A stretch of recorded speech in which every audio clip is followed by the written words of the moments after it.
Danger Zone.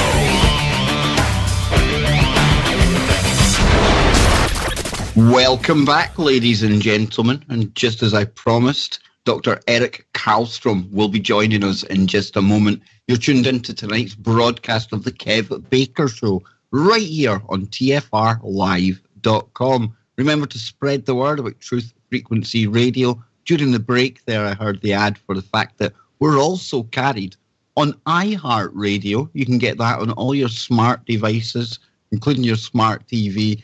Thankfully, folks, there's no camera involved because, as myself and Johnny Whistles always laughingly say, I've got a face for radio. You don't need to be seeing me in 55 inches, 4K HD style. Definitely not. So then, Dr. Eric Karlstrom is back, and I'm very proud of the series of shows which we've put together on the topic of, we'll put under the umbrella for now, for lack of a better term, global gang stalking. Now, Dr. Eric Karlstrom, if you haven't heard him before, where have you been? He's an emeritus professor of geography, California State University, Stanislaus, and recently completed a 30-year teaching career. He taught physical and environmental geography courses, as well as courses cross-listed with the geology department, an honours course. Now, throughout his career, Dr. Karlstrom has continued his research programme in soils and geomorphology as means of reconstructing quaternary paleoclimates. He is also the author or co-author of many earth science publications. You can find his work over at the brilliantly named website gangstalkingmindcontrolcults.com. He's got a couple of websites that I'll get him to give a shout out for. But Doc, welcome back to the show, and we've got longer together tonight. This is going to be great. Yeah, well, it's great to be with you again, Kev, across the pond, with our Skype machines here. I can tell you that Crestone, Colorado is starting to look a little bit like Scotland. We've got a nice steady rain coming down, and things are relatively green for this part of the world. We've got over 10 inches of rain this year, which is a good year, believe it or not, for this part of southern Colorado. But yeah, it's great to be with you and to continue this important series that we've been doing on, what is this thing we've been talking about: global gang stalking, electronic harassment. People are complaining about being electronically tortured and stalked by strangers, and this seems to be going on all over the world. Most people are not given a letter and informed that, okay, now you're in this program and your life is going to turn into hell. They find out existentially when these things start happening to them. And we're at the point now where there's just an enormous amount of information on the internet about this program. So we're doing our best, Kev, to try to shine some light on it. Admittedly, I don't know everything about it. I'm just working on it, like many others, trying to understand it. And for that reason, I really appreciate you're helping us along on this, because obviously this is a huge issue and globally. But yeah, my other websites, which preceded my gang stalking mindcontrolcults.com, include 911nwo.com, which I've been working on pretty much since September 11th, and naturalclimatechange.org, as well as San Luis Valley Water Watch, which is where I live.com, and my own music site, erickarlstrom.com. That's how I keep a good positive attitude. I play lots of banjo and make CDs, and so those are my 5 websites, which keep me plenty busy. Go ahead. I was saying in the first segment, it's important that we do what we actually enjoy. And if you enjoy playing music, or there's artists out there, it's really important to take time out and tune into that creative side. I'm sure it does a lot more benefits for your health than people would probably ever appreciate. But in the world we live now, it's so hard to find time. And what I'm urging everyone is, from now on, just make that time. Do what it is you enjoy doing. Now, Doc, to get back to tonight's broadcast, last time you were on, you opened up with something you were calling the TEW hypothesis, and that's TEW. And this obviously comes heavily from the research and the kind of writings of Barry Chew, who himself was a targeted individual. And tonight's show is going to be like a follow-on of that. It's going to be part 2 of that. And when I write up the show notes, I'll be sure to put an actual link to the first part of this information. And before I forget, next month, the Doc will be coming on for our 9/11 special. So there's something to look forward to. It's not hard to figure out what date he's going to be coming on.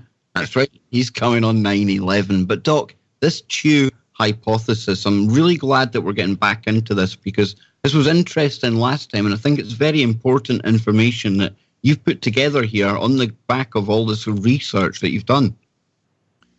Yeah, I've been struggling, like many people who have been researching this, to try to figure out what is going on, because this includes lots of very, very high-tech electronic psychotronic weaponry. It includes a vast cast of characters who seem to be paid and volunteer to participate in these kinds of activities. So why are they doing it? Who are they choosing, et cetera, et cetera? And I've got a couple posts on my gang stalking mind control cults.com website about what I'm calling the Brian 2 hypothesis. Brian is a TI, targeted individual, who was ex-DOD employee, Department of Defense, and was studying to be a lawyer when he became targeted.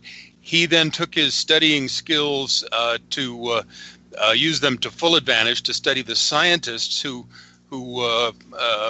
perhaps have the best explanation for this program. And indeed, if we look in the history of the kind of the black ops, the secret top secret programs in the United States and elsewhere, but I'll focus on the United States, we see many top secret mind control projects, starting with Operation Chatter, 1947, a Navy program, and then Bluebird and Artichoke and MK Ultra and MK Search and MK Often and Stargate and you name it. I mean, I can list off a whole bunch, and yet I'm sure I can't list them all, because this has been a very, very high priority topic of research that our intelligence and military have been engaged in. Anybody who wants to take the time can read my article that's on my website called Mind Control History and Applications, and get a sense of this neuroscience revolution that we're in, and the very, very, very nefarious activities of mind control that our government has been engaged in. It's a nightmare. It's a very, very dark corner of human existence when you start tinkering with other people's minds and using trauma-based mind control and satanic ritual abuse to control individual self-interest and their sense of self-preservation. And that, in a nutshell, was in the opening documents for the MK Ultra program. This is what we want to do. We want to learn how to control others to do our bidding, even if it's against their self-interest and their self-preservation. So we're talking now about Manchurian candidates, assassins, beta sex slaves, couriers, mind-controlled, super soldiers, etc. The Jason Bourne movies are not completely fiction, although there's a lot of spin there. And certainly the 1962 movie that Frank Sinatra starred in, called The Manchurian Candidate, very, very, very, very real. All this stuff was all in place, even at the time of 1963 Kennedy assassination. And so those of us who now study it can see how these secret technologies and techniques have been used to control people. And now I'm starting to realize, like Brian too, that this is the mind control aspect is a huge part of the global gang stalking operations. So that throws us back into looking at the past as prelude to the present. So I've done a lot of work on my website trying to flesh out this history, and I will probably have to do a lot more. But I think that, free will may be at stake for humanity. I think our leaders want to create a psycho-civilized society, and this is the name of a 1962 book by one of the CIA mind control scientists, Dr. Jose Delgado. And he's the guy who had the little stimulus and he implants, put it in the brain of the bull, famously in the bull ring, and the bull charged him, and he had his little electronic gizmo there. He pushed a button, and the bull stopped dead in his tracks because, he had now been electrically manipulated. And so, this all goes way back. They're not even hiding this anymore in any way, shape, or form, because you can go to DARPA, and they've got the Brain Initiative, of course, where that's where they dress it up as trying to help the wounded from war, stuff like that. But another story I came across the other day, and this actually comes from BGR.com, and the author is a Michael Weiner, and it says, scientists remotely hacked a brain controlling the body movements. Imagine somebody remotely controlling your brain, forcing your body's central processing organ to send messages to your muscles that you didn't authorize.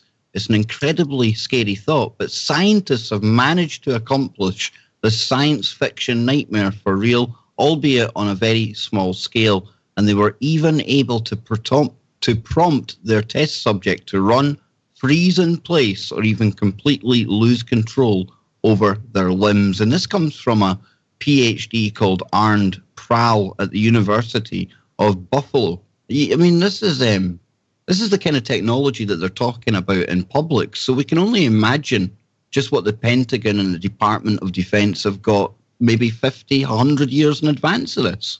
That's right, yeah. One of the reasons they're able to bamboozle the rest of us, of course, is that they are 50 to 100 years ahead of us. And so we're playing catch up, and I certainly don't claim, I really wish you could interview somebody, an insider, somebody who has actually worked on these programs.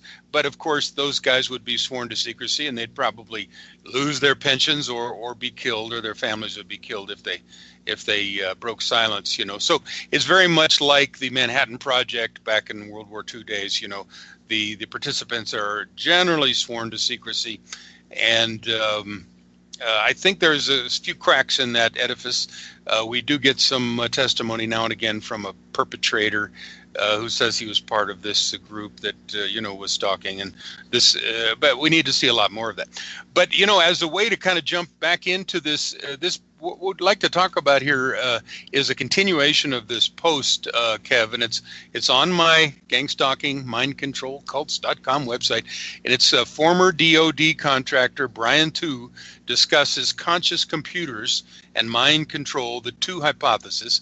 I link to a 3.5-hour interview that Brian does with a lady named Renata, and then I summarize and transcribe the interview itself. And what we started with last time was going through my summary of the main points of his hypothesis.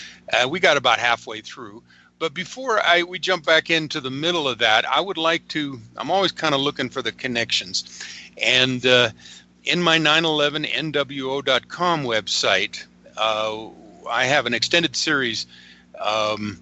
Is Crestone, Baca, Colorado, that's where I live, the Vatican City of the New World Order, an expose of the New World religion. Okay, so I started this in 2011. And my part one, there's now like 10 parts and 40 appendices. It's quite long. My part one has some things that I think might connect with this topic. There was a guy named George W. Hunt, businessman from Colorado, who was invited to a semi-secret United Nations planning session in Colorado in 1987, preparatory to the Rio Earth Summit of 1992, which was, the Secretary General was Murry, the guy who more or less founded Crestone Baca as in its modern iteration of spiritual United Nations. And Hunt has this eyewitness testimony. He wrote about it. He has his own website. He's recently died, but his website was called The Big Bad Bank. And he wrote this. In 1987, I attended the Fourth World Wilderness Congress. Murry Strong, the convener, said it was called the Fourth World because it was the fourth one of these environmental congresses that Edmund de Rothschild, now we're talking the real world power structure, Edmund de Rothschild had created. I learned later that the world order refers to the coming one world government as the Fourth World, or world controlled by the world order where there is no more first, second, or third worlds, just a boundaryless planet which is called the Fourth World Wilderness. Yogis and shamans refer to it as the quote, Fourth World Wilderness, the lostness of the mind. The lostness of the mind refers to the collective consciousness. Persons will be coerced through lies, drugs, fear, and pain to surrender themselves, their egos, to the collective consciousness. The Fourth World would be a return to a society much like the Caesars or Babylon or the Fourth Reich, within the fictionalized societies described in Huxley's Brave New World and Brave New World Revisited in Orwell's classic 1984. We will flourish with only a whimper. The world order wants to create a new society out of the ashes of chaos, a collectivist fourth world complete with a collectivist religion, collectivist finance, and unchecked world national socialism or fascism. The world order will offer Gaia, the Mother Earth, to the masses as the big brother image to worship in the fourth world. Well, you know, talking about the lostness of the mind and the collective consciousness, well, golly, this might have some connection then with what we're talking about with this global mind control gang stalking program. And that's the reason I started with that. Absolutely. And you know, you add in that 5G rollout that is upon us. They say 2020, but it's upon us right now. I mean, this really is what I think is the technology that's going to bring us all in, or potentially all of us into this hive mind. Right. Exactly. The hive mind, that's the term that they themselves use. And here's what Brian too says about that. He said, this is neuro warfare, Cold War 2.0. It's an arms race between the Americans and its allies on one side and the Russians and the Chinese on the other. Other countries are involved, but the main players are the above mentioned. It is an attempt by the United Nations, there's the United Nations again, and other international players, EU, etc., to turn the industrialized nations into the world into a neuro society where people will not only be able to interact and communicate with each other via their brainwaves, but where the sheepish masses can be censored and controlled at will by those governments. So now, yeah, we're talking about remote control of human beings and the human mind and human behavior. And so Brian, too, the reason I got interested in his interview and his YouTubes is that he does seem to have some kind of a coherent explanation for how all this might work. And I'm not an insider, so I can't say exactly, what's right and what's wrong about this model. We can use this as a model and call it a hypothesis that we can test. So anyway, that's it's as much bigger than a few people who are getting scared on the street. I think that this is a program that traces back to the intelligence agencies of the world: CIA, NSA, DIA, DARPA. This is the kind of control and manipulation that they've always kind of fantasized about, but it's only now in this kind of modern age that they've really literally got that technology to be able to carry it out. Right. Exactly. They can carry it out, and we're playing catch up out here in the real world because we've been, watching TV and football games and busy trying to make a living. And this stuff has been very top secret. But again, anybody who spends the time can look into the history of these top secret mind control programs. And Doc, even the use of the television, the frequency that's at, that in itself, in no small part, adds to this kind of hypnotic state that everyone's been in while all of this has been going on. Right. Yeah, TV is part of the propaganda system, the media, et cetera, all this just to keep us distracted and looking in the wrong direction. But meanwhile, and when you start talking 5G, and we have talked about fourth generation warfare as well, then you're realizing that, now the citizen, the individual, the small groups are the enemy, and the powers that be, the military and industrial complex, intelligence have the tools to pacify and control our very thought processes. So this is where we get into, kind of the Brave New World scenarios with very, very high tech stuff that most people can't imagine, and we can talk a little bit about what some of those things might be, because Brian too talks about that in his discussions. Let's do that then, Doc. I'm just going to hand it to you because you know where you're going with this. You've done so much, and I mean, if any of the listeners out there take the time to go over to gang stalking mindcontrolcults.com. I mean, this really is, you're not going to find any more in-depth kind of writings about any topic, really. And Doc, I have to commend you for the lengths that you go to and really the information that you cram in there. Well, thank you very much, Kevin. And it's great to be able to get this out, over the airwaves. That should belong to all of us, and yes, there are a few little bands that still do. Thankfully, But yeah, let me just kind of continue with the main elements of the two scenario or the two hypothesis. Again, I'm attributing this to a TI by the name of Brian Tu, who has studied many of the neuroscientists, including Dr. Robert Duncan, who is ex-CIA mind hacker, as he puts it. And then his conscience got the better of him, and he's written a couple of books that kind of, divulge what's going on. Would he be up there with the likes of the Ewan Camerons? You always hear his name being associated with this kind of thing as well.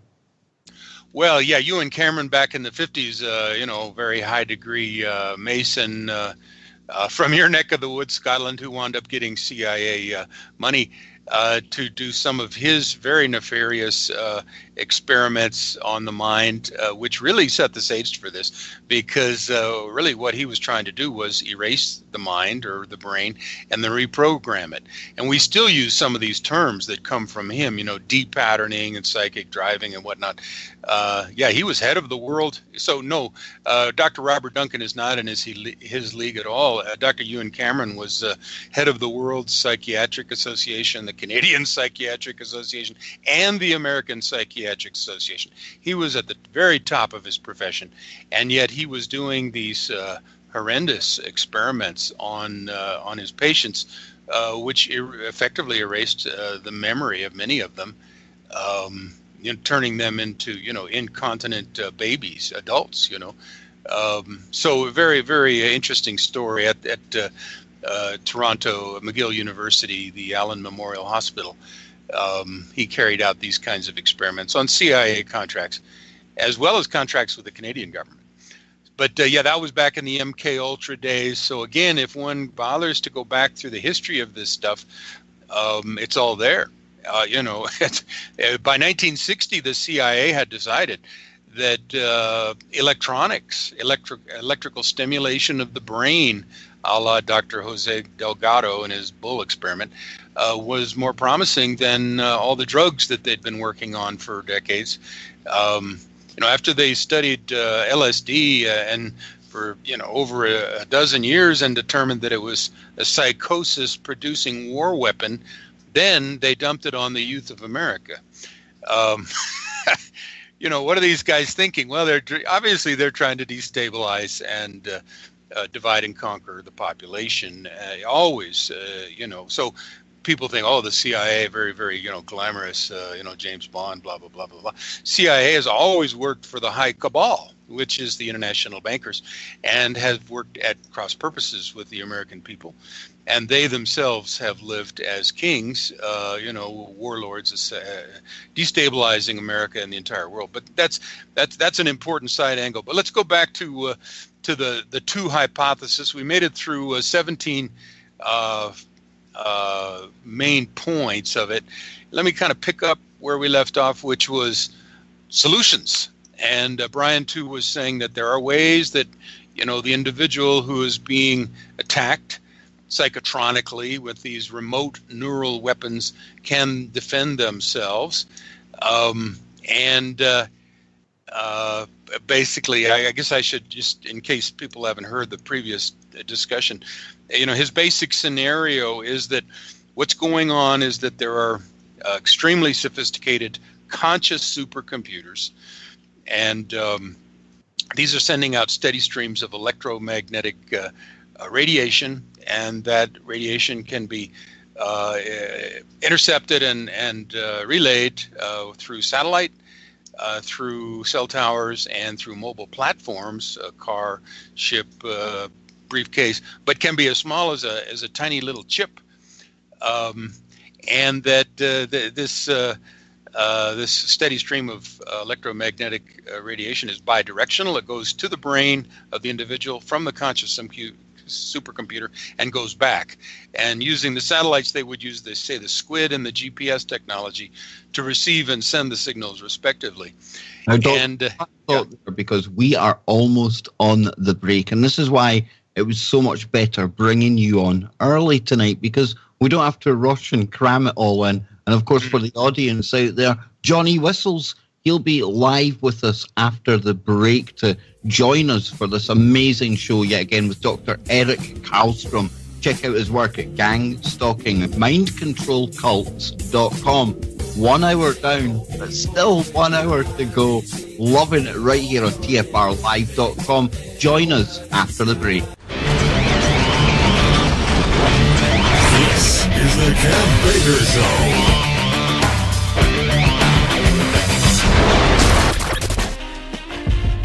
There we go, we are back. And thanks again, ladies and gentlemen, for tuning into tonight's Kev Baker Show right here on Truth Frequency Radio Network. You can find us at tfrlive.com. And just as promised, and as happens every night, I'm joined by my co-host, Mr. Johnny Whistles. And you know, John, it's great to have you back on the show again tonight. And I was sitting there before the first segment tonight, and I was ever so lonely, John, because usually we're cracking jokes or we're getting to know a new guest. And, you know, it's only then that you become so aware that you're sitting there and you're waiting and you're going to be speaking to thousands of people. No pressure on me or anything, John. No, not at all, Kev. But, Kev, you're handling it like an absolute pro. So the 2 hours was made for you, buddy. It definitely is. Definitely loving this. And, of course, John, you're my space correspondent, right? That's what we like to say. We have a little joke about that. And you were telling me, very disappointed in the eclipse yesterday, right? Yeah, I'm still alive, Kev. I thought the world would have been over, where the crust would have been absolutely caving in on itself, all the things that I heard. But, no, I'm still here. But, Kev, tonight, I mean, a couple of guys in the work, Bernie, the big guy, sits next to me, and Mark, I was telling them about the guest tonight, and they were said, oh, this is a must. So I'm hoping that they're listening in tonight, because when I was listening to half of the show, Kev, you and Dr. Karlstrom, man, wow, that was fantastic. It really is. And like I keep saying, I'm really proud of these shows, because by securing the doc's time and I'm coming on here, I think we're putting out some of the very best information on the net, and looking at even the analytics over on YouTube, stuff like that. You can see how many people are listening tonight. This is a popular topic, and I hate using that word popular. I just think it's relevant to a lot more people than we ever appreciated. And tonight we are joined by Dr. Eric Karlstrom. You can find his work over at Gangstalking, mindcontrolcults.com. He's also going to be back next month for a 9/11 special. I can't wait to get into that with the doc. But tonight we're carrying on our show about the two hypothesis. And Doc, I'm going to come right back to you, because you set it up just nicely before the break, and at least with this longer time together, right? My annoying kind of interjections and the fact that you spark off so many questions in my head, we can get round that tonight. Absolutely, yes. It makes it much more interesting to be able to pause and, you know, talk about specific things that are, you know, seem outrageous and crazy, you know. But yeah, let's go back to where we started just before the break, which was the two hypothesis, which is this TI, this targeted individual Brian 2. You know, he's getting ideas again from studying the scientists who have written about this, and so, you know, there would be many others who have worked on these kinds of things who would agree with much of his what he says and maybe disagree with some of what he says. But I'm just kind of putting it out there as a total package, a coherent explanation. We can use as a model. We can test it. We can see if it works. We can test it against our own experience if we're TIs or against information as it comes in. But according to Brian, 98% of the millions of people who are now targeted with this system do not have any idea they're being targeted. So if nothing else, if we can wake people up to the fact that this is going on a massive scale, and some of those individuals who don't know what's going wrong in their life can start to see what's happening and start to defend themselves with this kind of knowledge, then this will be a tremendous public service. So yeah, Brian says all mind control is based on censorship, restricting the victim's choices of behavior, which prevents the victim from engaging in external activities that interfere with the neuroprogramming. So they want you to become very paranoid. They want to disrupt all your relationships, get you homeless, get you jobless, and get you dysfunctional. Then they can really go to work on you, and then with their technology, they can begin to control your memory through memory management by blocking real memories, injecting falsified and fabricated memories, and ultimately they want to have direct behavioral control.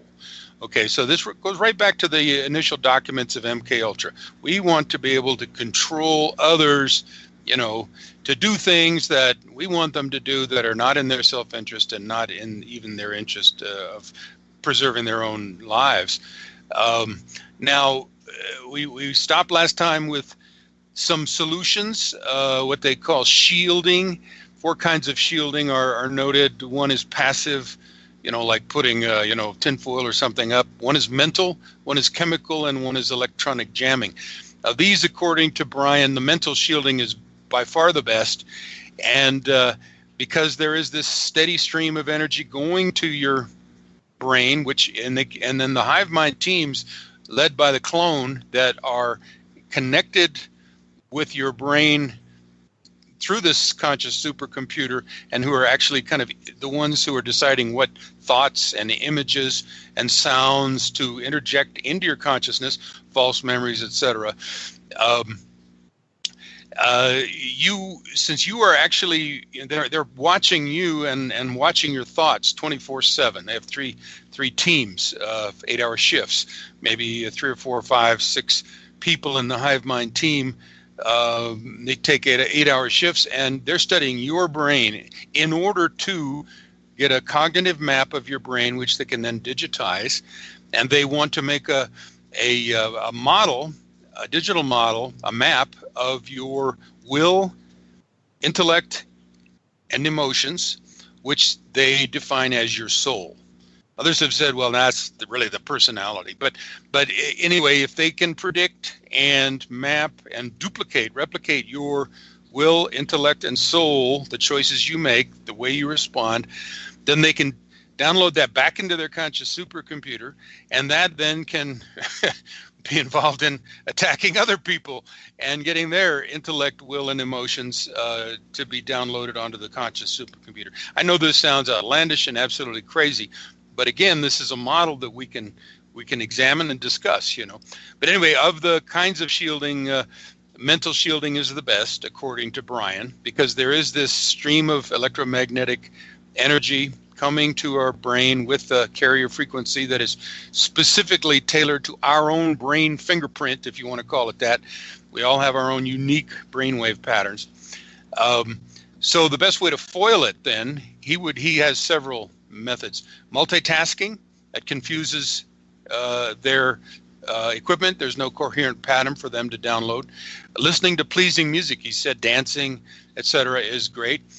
I'll just read what he says in a letter to me. CIA, DIA, mind control technologies are based on what are called thought-triggered attacks, meaning the RNM, remote neuromonitoring, supercomputer your brain is tied to by way of a bidirectional stream of electromagnetic low-frequency waves called the information and injection feedback loop, must be able to predict and influence your reference choice during thought composition, or their technology fails. Now, the good news, pleasing music defeats that by creating a dominant external stimulus. And your brain is now entrained away from the constant visual and verbal entrainments of the RNM, remote neural monitoring system. And that is used to keep your brain entrained to a system and to interfere with your memory and thought process.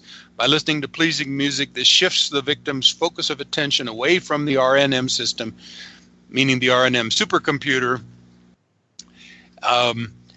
and this can no longer lock onto your emotional state. It can still attack you, and it will try to stop the music from defeating its technology, but their mind control fails. It is not just music, but lyrical music, which disrupts CI/DI mind control technology, because as the victim follows along with the pleasing music and the lyrical content together with the musical tune, a form of multitasking, which entrains the brain away from the CIA, RNM supercomputer, defeating their mind control technology. So then the pleasing music becomes the dominant external stimulus, and the brain tends to align itself with that external dominant stimulus, the music, and away from the brain entrainment of their system. So, and he also makes the interesting claim that if you listen to pleasing music every day for 6 months straight, it will permanently alter your brainwave signature and permanently defeat their technology. Well, that's, I don't know if it's true, but that's an interesting hypothesis. Like many TIs, Brian is a Christian, and he listens to pleasing Christian music. He finds then he gets an extra benefit because, of course, of the positive message there. We'll talk a little bit. Gospel music would probably do that as well, Doc.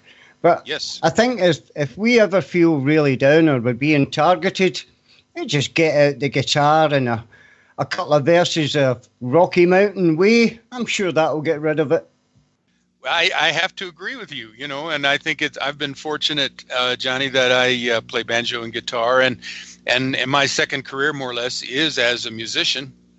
So, I perform and I play gospel music and other kinds of pleasing music. And I think, of course, that entrains my brain and hopefully the people that are listening to it away from any other more insidious influence. So, yeah, gospel music is probably right up there with the best thing you can do.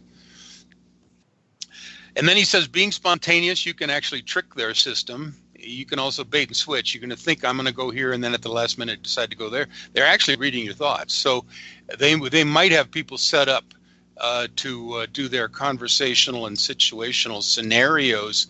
Those would be the stalkers. If you decide to go to the grocery store. But if you say, okay, I'm going to go to the grocery store, and then at the last minute you go to the gas station or something, that could thwart their system. It's very hard to imagine that all this could be so elaborately accomplished, but unless you start talking to TIs, and then you realize it probably is. He also mentions redirection when you realize you're under neural attack and they're putting a thought or an image in your brain. Redirect your thoughts to something pleasant. He thinks of Jesus as a Christian. And of course, having a basic understanding of how the technology works is an enormous advantage. So hopefully there's a benefit then to trying to learn this stuff and even study it.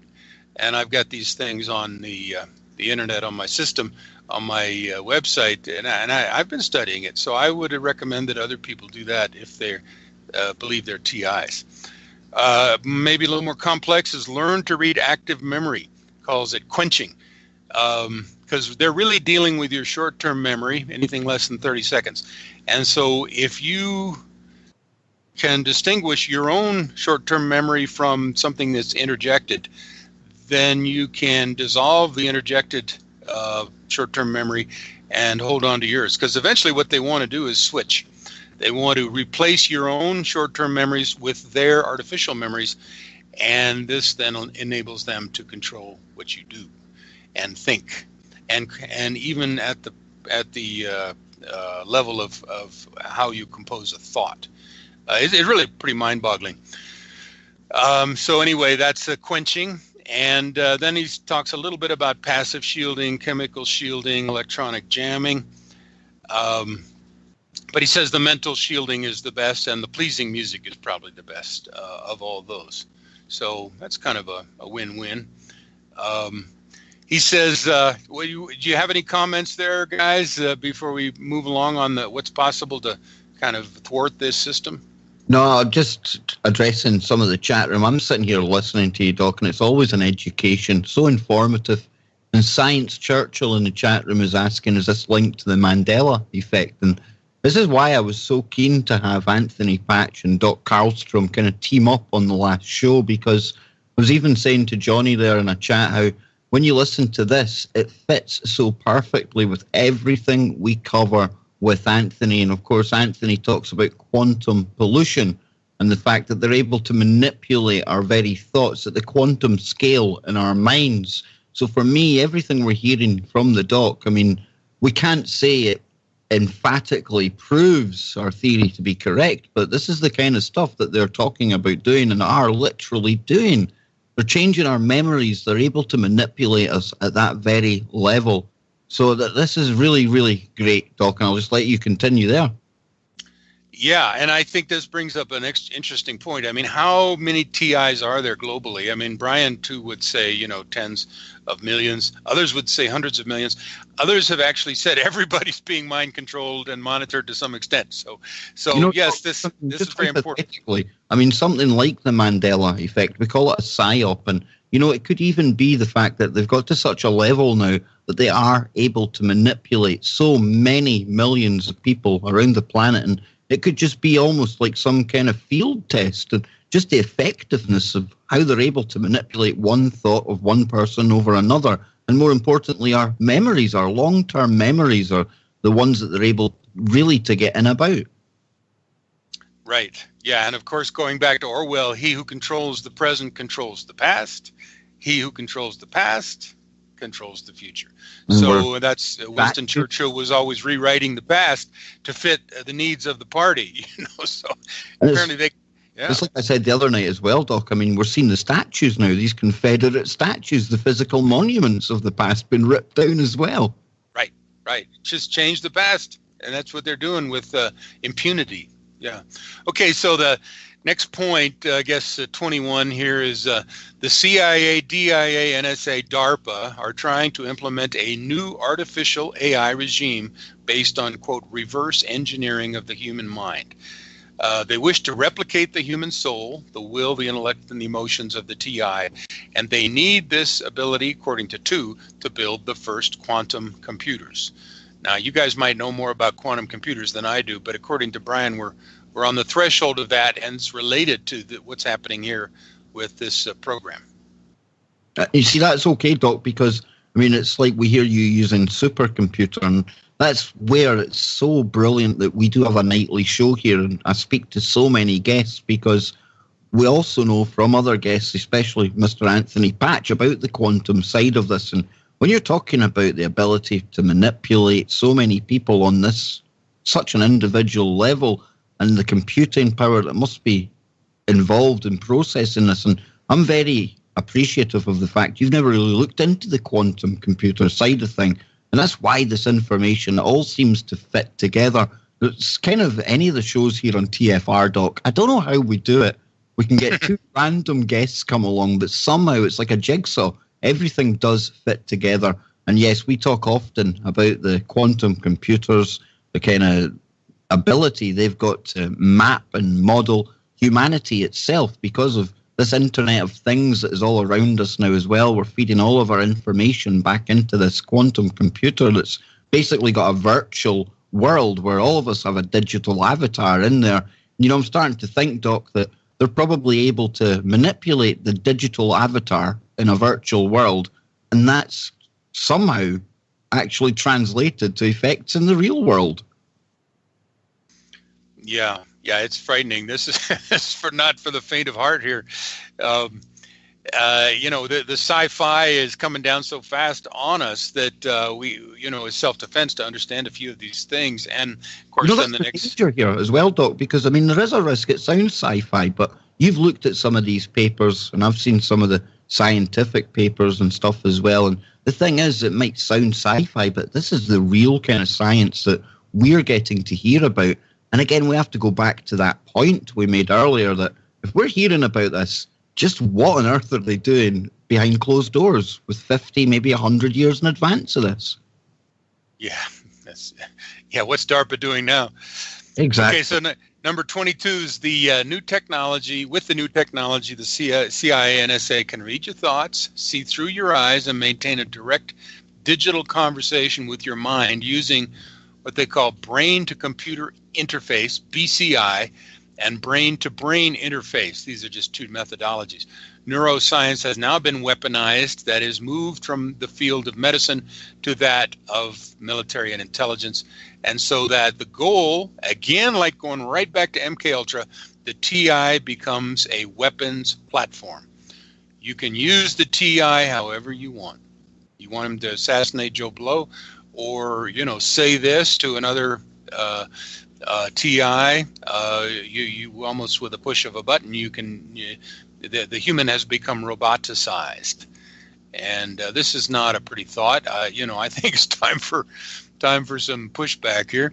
Okay, the next one. Go ahead. If we talk about everything becoming automated, the vehicles, everything else, I never thought we would become automated ourselves, Doc. Yeah, it's a horrendous idea. And of course, that idea is developed further with Brian's ideas here. The cyborgs, cybernetic hybrids, without souls. According to Brian, they can map the will, the intellect, and the emotions. They can, play with frequencies and get us to feel any emotions, whatever. They can move different parts of our body, but there's no way, according to Brian, that they can duplicate or replicate the conscience, which he calls the spirit. Now, of course, there's, these words can be defined differently, but he would say humans are triune. There was the intellect, the soul, the mind, the soul, and the spirit. And the spirit would be the conscience that, kind of tells us, oh, I better not do that. The Holy Spirit then would speak to us through the spirit. And that's what makes the difference between, say, a normal human being and a psychopath who has no conscience. So he's saying that the weakness of all of this is that they'll never be able to interject the spirit. But what will happen instead is we will have a race of cybernetic psychopaths, which is not a pretty thought either. Well, we've got the psychopathic elite just now that are running the planet. That's right. They just have more company. That are any different. But Doc, carry on with this hypothesis. Okay, number 23 here. Memory management is achieved by way of an injection of false memories. I think I said this while simultaneously blocking real memories with a falsified, fabricated stream by using flashes of pulsed electromagnetic energy in sync with photonic implants.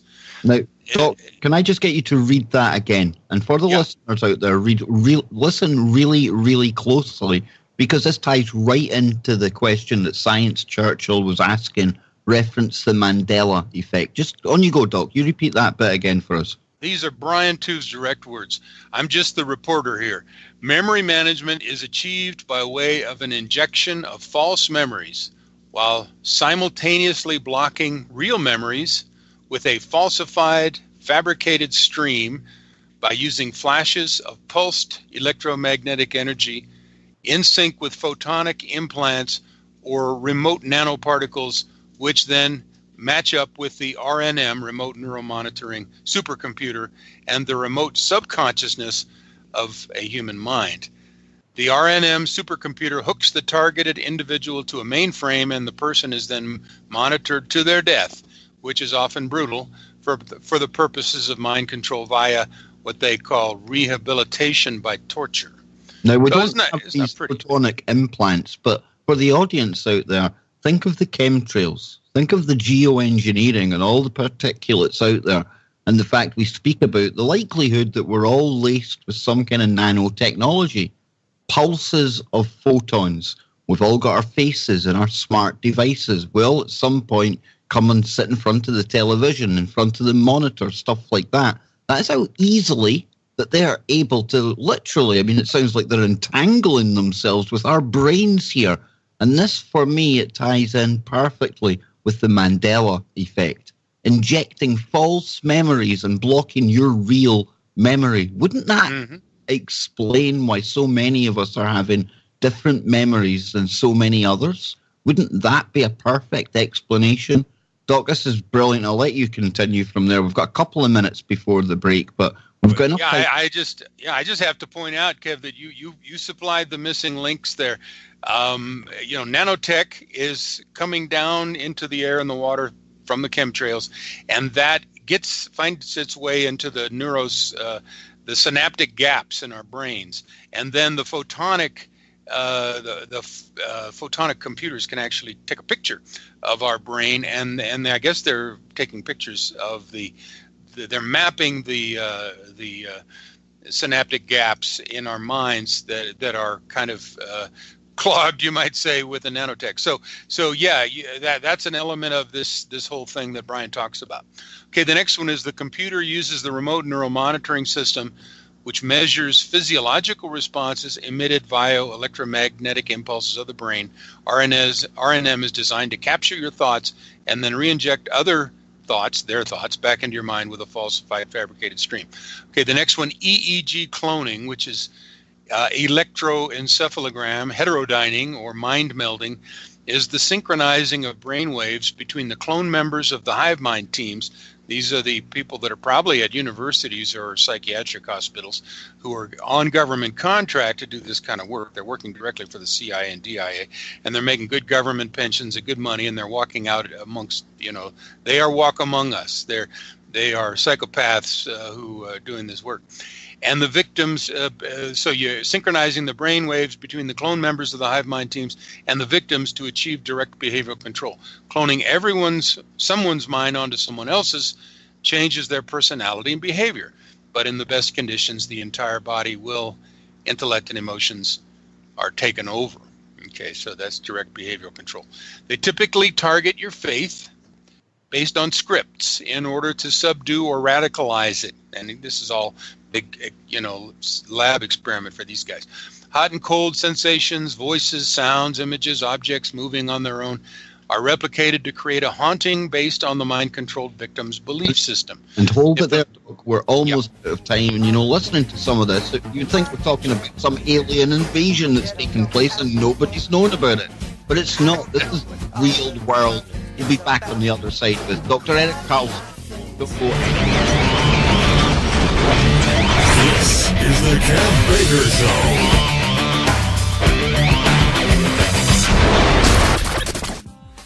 Thank you, ladies and gentlemen. I'm Kev Baker. I'm your host for the next half hour. That's all we've got left right here on the Kev Baker Show tonight. And of course, we're joined by Dr. Eric Karlstrom. And Johnny Whistles is here as well. Don't forget tomorrow night coming up on the show. Anthony Patch will be back. We'll be getting back into CERN. We'll also be taking a look at a strange advertisement that is signalling possibly just the times that we are living in. You see, I'm sure you'll all want to turn up to hear that tomorrow night. But tonight, like I say, we're getting into gang stalking, and it's a really far more serious problem and far more widespread than I ever imagined. And Johnny Whistles, it's quite a dire kind of situation that we're talking about here. And I don't say that to spread fear or anything, John, but, when they're able to go in and literally play about with your thoughts to the point where, you might not even have an inkling to fight back anymore, that's dangerous stuff. And you were asking the doc a question during the break, and I'm going to hand it to you, John. Yeah, Doc, it's just the fact that, be it people protesting on the street or be it sabotage of these towers, do you think that people will actually get to that stage, or by then will people be dumbed down that much that they will just accept anything that's been put into their brains? Well, that's really an important question. I think it really depends on, how quickly we can spread the truth about this, because I look around at, even down in Mexico, everybody's got their cell phones. They're totally dependent on that technology. They don't understand the downside of the cell towers, or even that, that the radiation coming off their own cell phone can fry their own, reproductive organs. But the people who are out there on the street doing the street theater, the thugs, often they're low-life types that are paid a little bit of money to harass the targets with these situational and conversational scenarios in order to elicit a response that the supercomputer can measure. Okay, so that, you know, sometimes I've heard that say these people are being enlisted for this kind of work. Okay, they need work. There's sometimes police departments will enlist them and say, okay, sign this waiver. And the waiver is, well, if the TI kills you, you know, because what you're doing is you're pushing the TI's buttons. That's what you're paid to do. You're paid to, you know, to make them very paranoid, mad, etc. So I've actually seen online waivers, you know, that these perps have to sign. I think it's a matter of taking the righteous anger that we all should have and applying it in an intelligent way. I mean, what they want me to do, for instance, I'm sure, is to, you know, just, you know, take a baseball bat to one of these TIs who's harassing me, or these perps who's harassing me. And of course, then they lock me up and I'm gone, man. And, you know, so the perp then is taking a risk. But the goal is to entrap me as a TI, or to make me do something that is so outrageous and crazy that they can maybe commit me and get me locked up in a mental hospital. I mean, or commit suicide. This is considered a victory for the program when one of these. That's one of their tactics, almost to gaslight you into reacting, into absolutely, doing like absolutely. That's definitely. They're trying to. Yeah, it's a victory for them. Right. Right. So this is not a warm and fuzzy program. I mean, this is evil as it comes. And the fact that so many segments of society are involved and that there's so much money involved in this is very, very troubling. To me, what it means is the society's shot. I mean, it's like, who wants to save a society where, you know, you have this kind of, you know, eating your own kind of thing, where the bad people you know, neutralize the good people. I mean, this is about as awful as you can even imagine. But yeah, there's got to be some response, you know, short of, you know, just going out there with it. You heard of the guy that shot up the Naval Yard, you know, back east, I don't know, in New Jersey or something. And he had a gun, you know, big shotgun, and he carved on the headstock, this is my ELF weapon. Well, apparently he had been tortured, you know, electronically, and he just pushed over the edge and then he started shooting. And so I think most of the, you know, the shootings that we, you know, that terrorize us, this is really terror is what it is. It's terrorism, explicit and implicit terror. If you're on a terrorist watch list, you can be put in this program, or if you're a person of interest, and then, you know, the slow destruction of you, the TI, occurs. That's explicit terror. You're now being terrorized by the entire society. And if you're not a TI, but you know a TI, or if you know, then it's implicit terror. Oh, that guy spoke up. Look what happened to him. I better keep my mouth shut. You know, so that's like the old Phoenix program back in the Vietnam War. It's just a way to take down the domestic population through explicit and implicit terror. So this is terrorism. And one of these times, Kev, we're going to should spend a whole show talking about terrorism, because the war on terror is just the greatest covert operation in history. It's the biggest scam. It's the biggest lie. It's driving just about all of the major world events now. And, you know, who's doing the terrorism is the governments, you know. So, you know, I mean, governments, they just can't seem to get anything done in peacetime at all. They thrive in chaos. They really do. Mm-hmm. Yeah, especially the CIA and the other agencies. But going back to this, if you don't mind going back to this number 26, they target your faith based on these scripts, which are all, you know, based on psychology. And they want to subdue or radicalize your faith. An example, the first Gulf War, 1991, maybe we talked about this. Thousands of Iraqi soldiers surrendered their arms and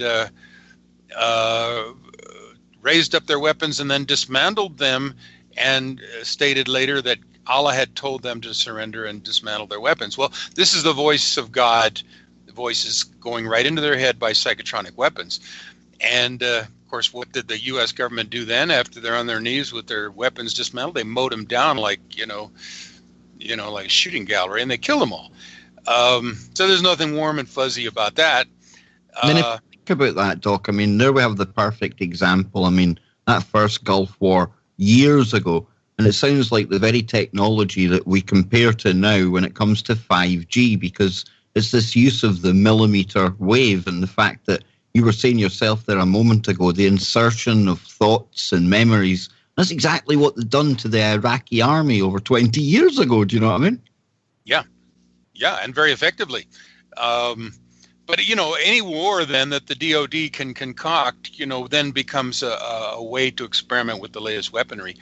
And you can bet that right now they're experimenting with things that we can hardly imagine, So anyway, all of this was CIA, DOD mind control technologies at work, and mass manipulation of populations and their religions against them.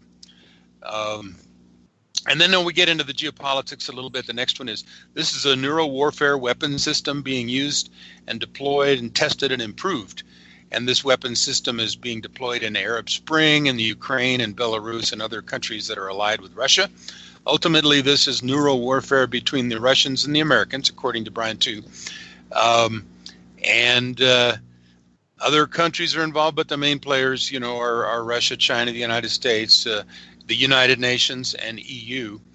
And the idea is to turn, the world into this neuro society where people can actually have a hive mind, communicate with each other through their brain waves, and then the governments can control what they think. It doesn't sound good to me. I think maybe now's the time to stop this nonsense if we can figure out how. Okay, the next one, trauma-based mind control is a deadly game of deception and manipulation. The technology is designed to mimic normal cognitive behavior, the memory and thought process. The victim is supposed to become dependent on the remote neural monitoring and remote neural manipulation, RNM technology, and they will be able to control the population of the United States and the world by reconfiguring the human brain, and by default, they will be able to reconfigure societies. So this, according to Brian too, is a tool the world elite has long sought after, and now it's finally within their grasp. So now we're getting into total Brave New World control. Next one, the program is designed to A, turn a good person into a bad person and a bad person into an evil person, and B, make a cognitive map of the victim's brain that will allow the programmers to see through the victim's eyes, hear through the victim's ears, feel what the victim feels, and control the thoughts and behavior of the victim, essentially turning him, her into a super soldier, spy, or whatever.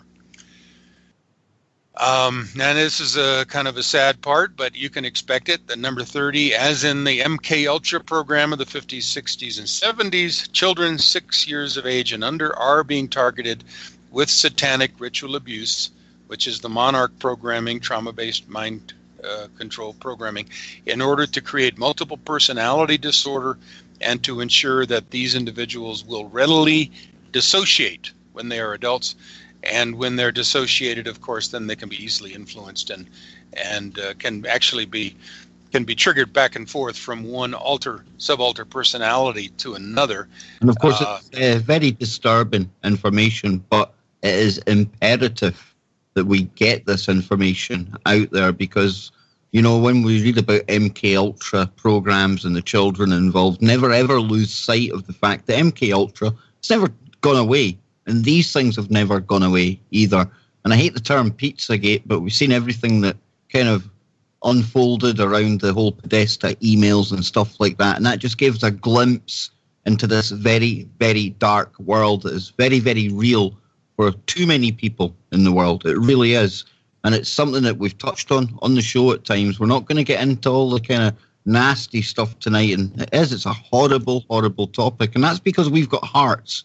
And we're not psychopaths. And it's just another kind of piece of evidence that we truly are up against a psychopathic, satanic elite, if this is the kind of stuff that they are up to. And oh, by golly, are they up to it, Doc? Oh, yeah. I think they're going for the whole enchilada, Kev. I think that they think their time is very close. And it probably is. I mean, and of course, if you look at the Book of Revelations, which they seem to be following almost as a script, we do seem to be very close to the point of the end times, Armageddon, etc. I mean, you hear about end times, Armageddon, stuff like that, and You think of this system that we're talking about tonight, complete and utter control over 7 billion people on the planet. That's literally what we're talking about here. It's going to be absolutely close to being switched on when this 5G eventually rolls out. This, for me, is the kind of, it's almost the thread that's going to connect us all to this hive mind. And I mean, there can be no other time in history when it has been so dark, when these elites have been so close to this level of control, Doc. Never have they ever been this close to it. Oh, absolutely. You can see it in 1,000 different ways, which is why what we're doing, I think, is so important. I mean, at first people better wake up, and then they better pray up, and then they better take action. You know, they better get informed, and then expose this, and we got to put our heads together and protect our world. I mean, we are God's creations, and this is not what God had in mind. You know, so I'm sure God is you know, he's gonna back. You know, he's going to back his beloved children, but maybe we have to wake up too, you know, pray to God, but keep rowing to shore kind of thing, you know. And that's why I tell people, I mean, it matters not to me what kind of belief system you have or what religion you're from. I mean, when we're examining the enemy here, it's quite obvious that they're dark and they're satanic. And even next month, when you come on for the 9/11 special, where I'm sure we're going to hear from you in that it's the same kind of dark satanic cults at work behind that as we're seeing here with all this stuff we're covering, all the paedophilia as well. It's that common thread between them, Doc. Absolutely. Yeah, we can call it the Illuminati. We can call it lots of things. But yeah, the same patterns come back around. Well, let me just, we're close here. Let me just keep going a couple more. Let's do it. I'm going to put some tape on my mouth. Go for it, Doc. Number 31, victims are subject to remote neural attacks 24 hours a day, 7 days a week. Attacks are most intense during sleep, at which time neuro-linguistic programming is used. So they can kind of set the stage for the next day's conversational and situational scenarios at night. So, you know, it's very important to try to protect your sleep, try to protect your mind during sleep. One other positive solution, I think, is out there. There's a couple things that TIs can do to get this external dominant stimulus at night. There's a guy named Dave Case, who is an electronic engineer in Missouri, who invented he was a TI, and he invented, by combining oscillators, he made a CD that, you know, goes, and then the idea is to scramble the incoming signal. And I've been using it now for about a month with headphones, and I sleep much better now, sleep through the night, where I was more sleep deprived prior to that. So there are, you know, once we start to understand how the system works, then we can get, he says he's been free of this program for 17 years. He still uses the CD at night and as much as he can during the day. So anyway, I've got an article about that on my website. Okay, the next one, mind control consists of controlling your memory and thought process. They are erasing specific memories and implanting others in order, again, to control your thoughts and behavior. Now, this one's a new one, 33. Hypergame theory, which is non-cooperative gaming theorem, involves constantly and perpetually altering the values and daily activities of the mind control victim that he uses to function and survive. This forces the victim into an endless series of counter moves to survive the trauma. Each counter move can be measured electromagnetically. This deadly game of deception and manipulation results in the premature death of the victim. It is cold-blooded murder. Okay, these are the ideas of John Nash, game theory, but now it's hyped up to hyper game theory.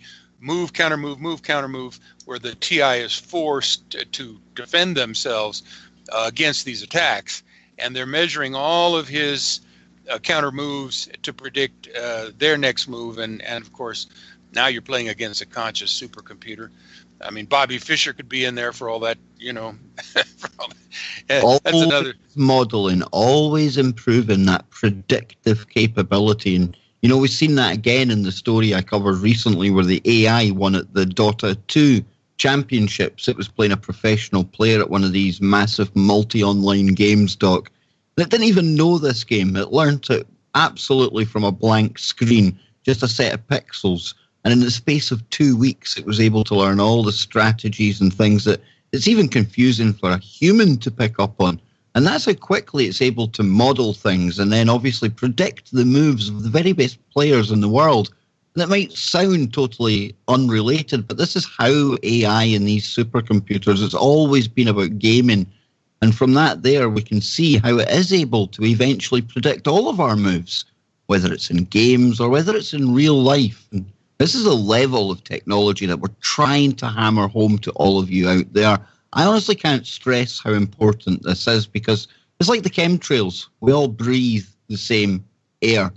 It's like the food. They've even jacked with that. We're all intaking these nanoparticulates, and it all ties back into this system because, Doc, without these nanoparticles and anything at all, I think that's what really integrates us on that physical level into this.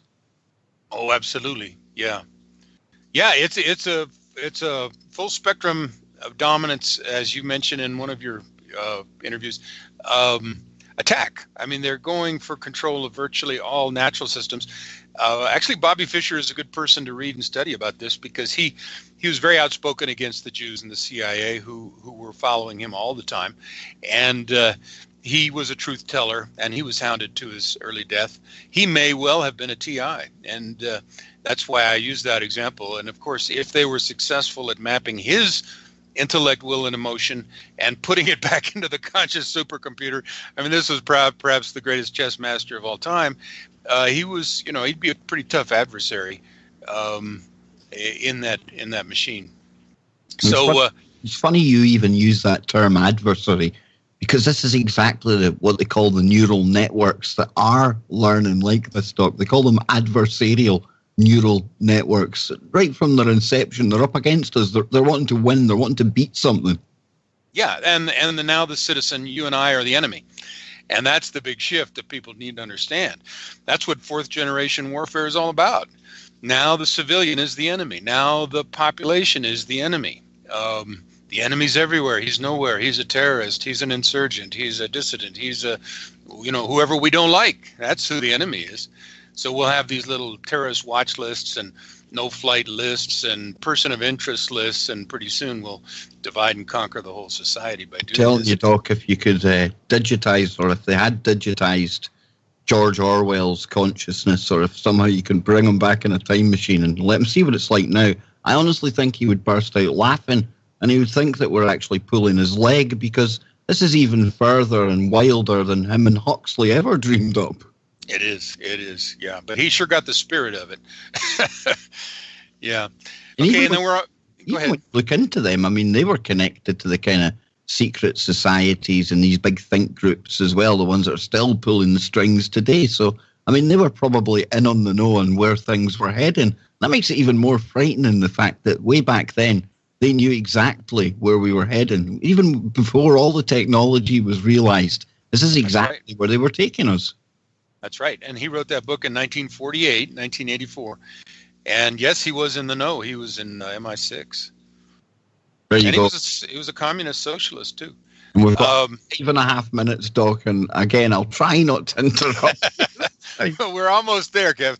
Okay, so in my summary of the two hypotheses, and people are encouraged to go on my website, listen to his interview, and then read the transcription and read my summary.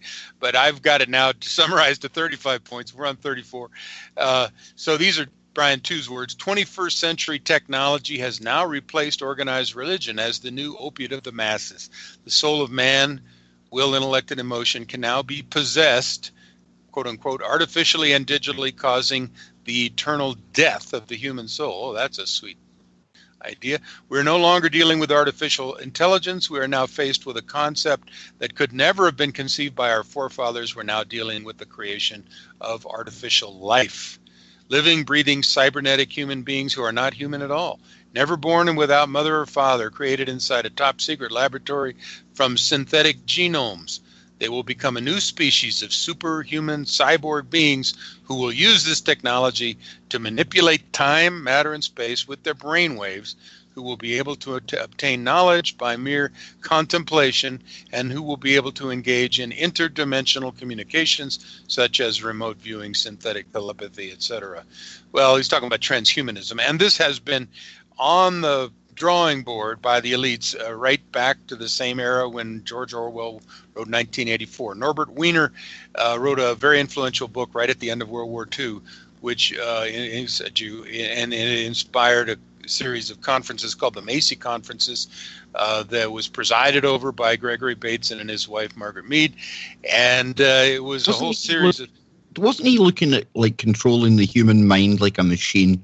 Yes, it was called the Man-Machine Conferences. Yeah, he's somebody definitely to check out. Definitely. Good shout, Doc. Yeah, and then the very last one, I want to have a couple minutes for this. The Doctrines of Christianity provide some support for TIA's mind control victims. The Bible says whatever is true, whatever is noble, whatever is right, whatever is pure, whatever is lovely, whatever is admirable, if anything is excellent or praiseworthy, think about such things. Philippians 4:8.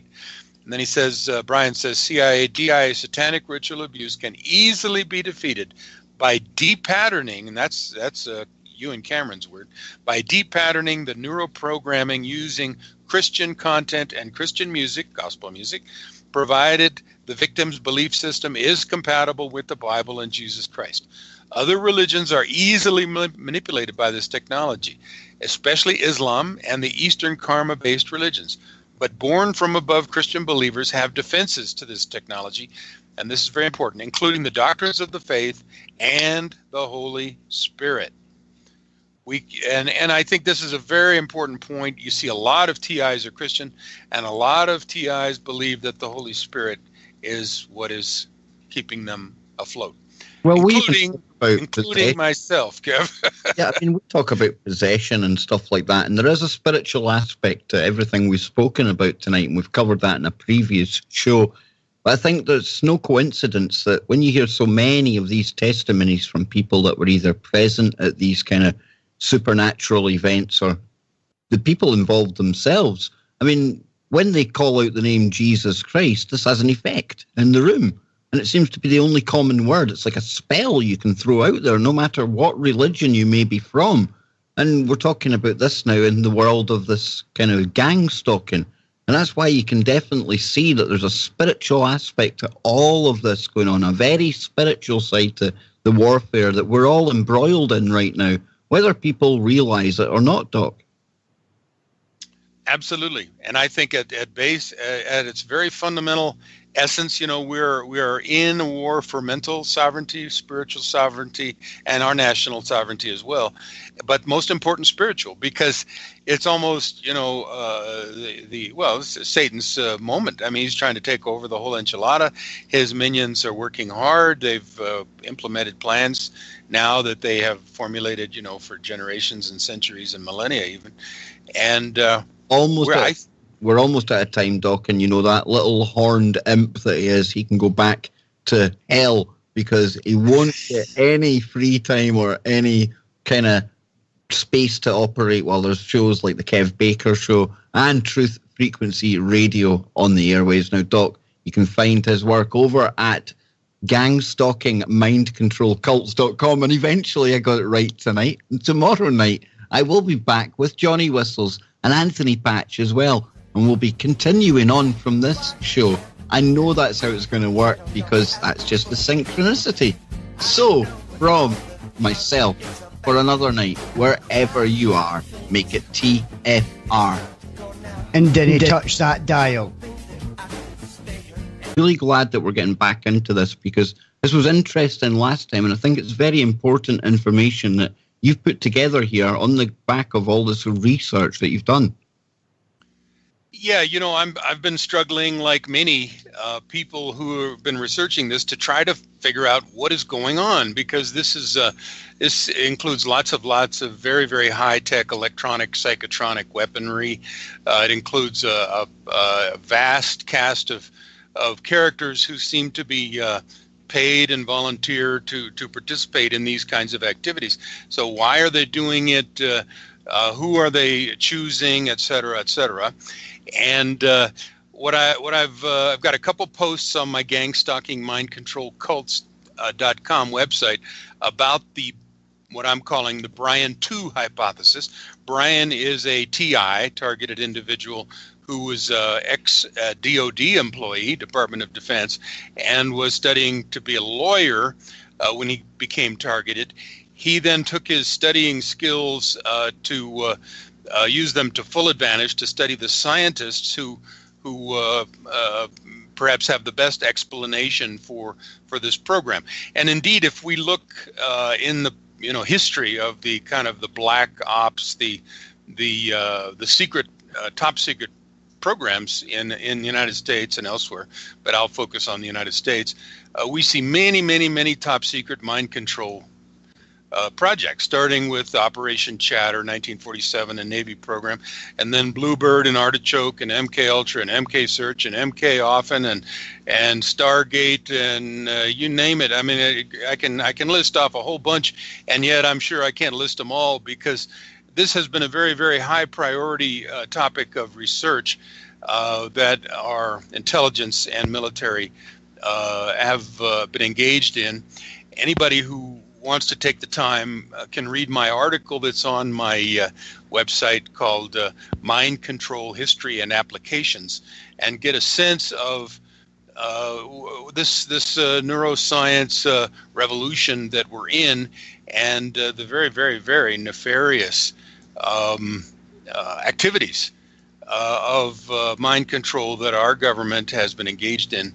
It's a nightmare. It's a very dark corner of human existence when you start tinkering with other people's minds and using trauma-based mind control and satanic ritual abuse to control individuals electronically tortured and stalked by strangers. And this seems to be going on all over the world. Most people are not given a letter and informed that, okay, now you're in this program and your life is going to turn into hell. They find out existentially when these things start happening to them. And we're at the point now where there's just an enormous amount of information on the internet about this program. So we're doing our best, Kev, to try to shine some light on it. Admittedly, I don't know everything about it. I'm just working on it, like many others, trying to understand it. And for that reason, I really appreciate your helping us along on this, because obviously this is a huge issue and globally. But yeah, my other websites, which preceded my gang stalking mind control cults.com, include 9/11NWO.com, which I've been working on pretty much since September 11th, and naturalclimatechange.org, as well as San Luis Valley Water Watch, which is where I live.com, and my own music site, erickarlstrom.com. That's how I keep a good positive attitude. I play lots of banjo and make CDs, and so those are my 5 websites, which keep me plenty busy. Go ahead. I was saying in the first segment, it's important that we do what we actually enjoy. And if you enjoy playing music, or there's artists out there, it's really important to take time out and tune into that creative side. I'm sure it does a lot more benefits for your health than people would probably ever appreciate. But in the world we live now, it's so hard to find time. And what I'm urging everyone is, from now on, just make that time. Do what it is you enjoy doing. Now, Doc, to get back to tonight's broadcast, last time you were on, you opened up with something you were calling the Tew hypothesis, and that's TEW. And this obviously comes heavily from the research and the kind of writings of Barry Tew, who himself was a targeted individual. And tonight's show is going to be like a follow-on of that. It's going to be part 2 of that.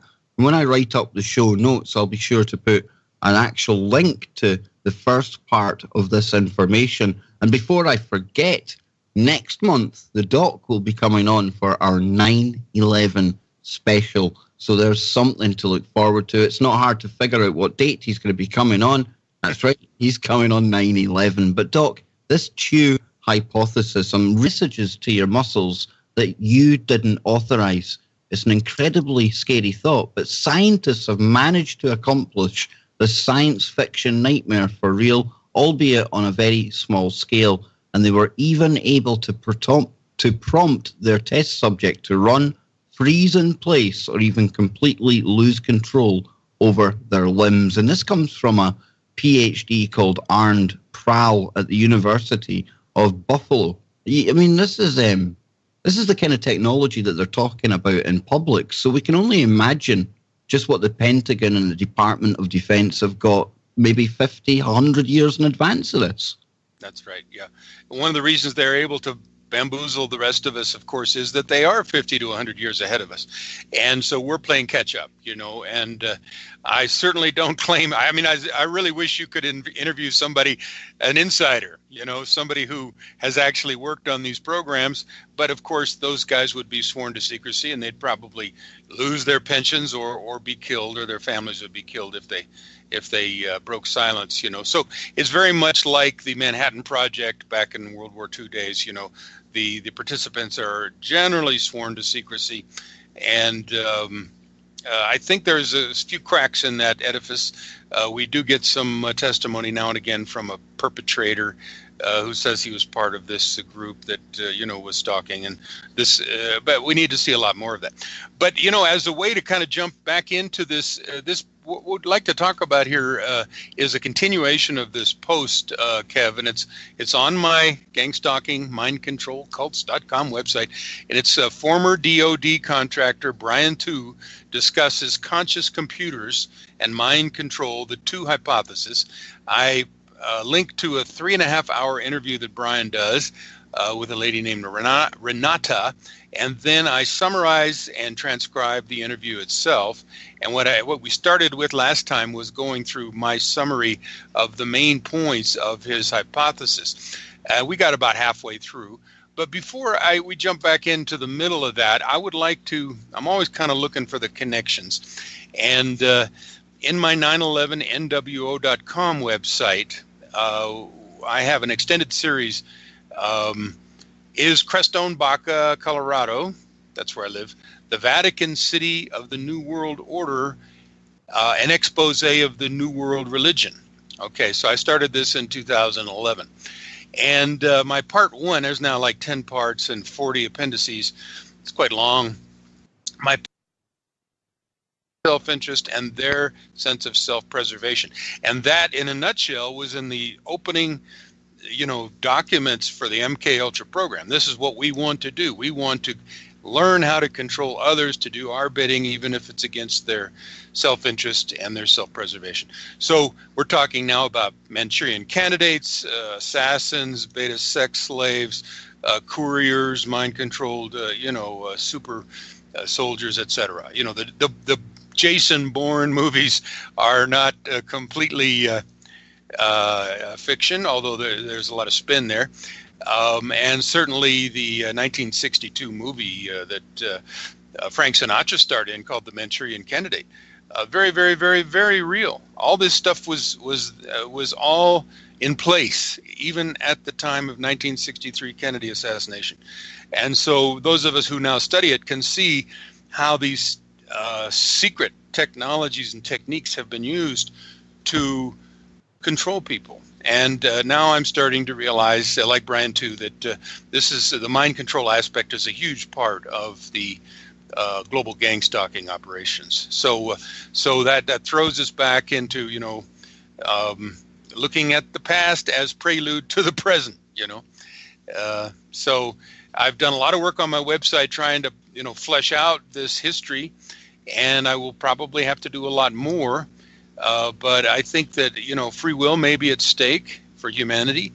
I think our leaders want to create a psycho-civilized society, and this is the name of a 1962 book by one of the CIA mind control scientists, Dr. Jose Delgado.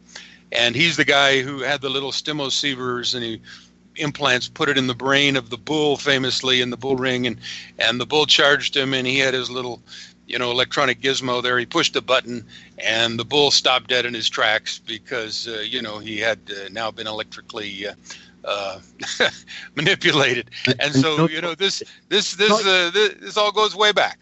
They're not even hiding this anymore in any way, shape, or form, because you can go to DARPA and they've got the BRAIN initiative, of course, where that's where they dress it up as trying to help the wounded from war, stuff like that. But another story I came across the other day, and this actually comes from BGR.com, and the author is a Michael Weiner, and it says, scientists remotely hacked a brain controlling the body movements.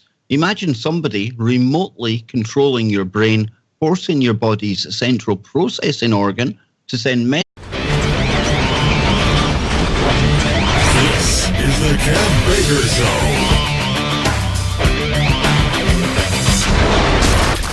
Show. Welcome back, ladies and gentlemen. And just as I promised, Dr. Eric Karlstrom will be joining us in just a moment. You're tuned into tonight's broadcast of the Kev Baker Show right here on TFRlive.com. Remember to spread the word about Truth Frequency Radio. During the break there, I heard the ad for the fact that we're also carried on iHeartRadio. You can get that on all your smart devices, including your smart TV. Thankfully, folks, there's no camera involved because, as myself and Johnny Whistles always laughingly say, I've got a face for radio. You don't need to be seeing me in 55 inches, 4K HD style. Definitely not.